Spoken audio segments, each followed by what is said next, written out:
नमस्कार साथीहरू, स्वागत छ तपाईहरू सबैलाई हाम्रो च्यानलमा। आज हामी नेपालमा धेरै चर्चामा रहेको व्यवसायी दीपक भट्टको विषयमा कुरा गर्दैछौँ। आखिर किन उनी पक्राउ परे, अहिले उनी जेलमा छन् कि छुटिसके, सबै जानकारी सरल भाषामा बताउनेछौँ। त्यसैले भिडियो अन्त्यसम्म हेर्नुहोस्।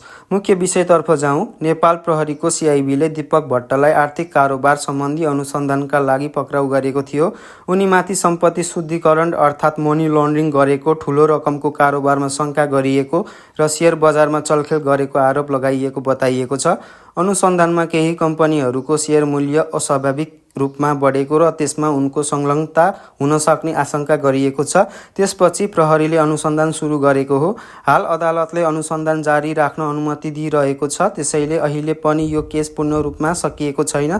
केही मानिसहरूले उनी चाँडै छुट्ने कुरा गरिरहेका छन् भने कोहीले अझै ठूलो अनुसन्धान बाँकी रहेको बताइरहेका छन्। अहिलेसम्म आएको जानकारी अनुसार उनी पूर्ण रूपमा निर्दोष साबित भएका छैनन्, तर अन्तिम फैसला अदालतबाट मात्र आउनेछ। त्यसैले अहिले सामाजिक सञ्जालमा आउने सबै हल्ला साँचो नहुन पनि सक्छ। अब तपाईको विचार के छ? दीपक भट्ट दोषी हुन् कि होइनन्? कमेन्टमा आफ्नो विचार राख्नुहोस्।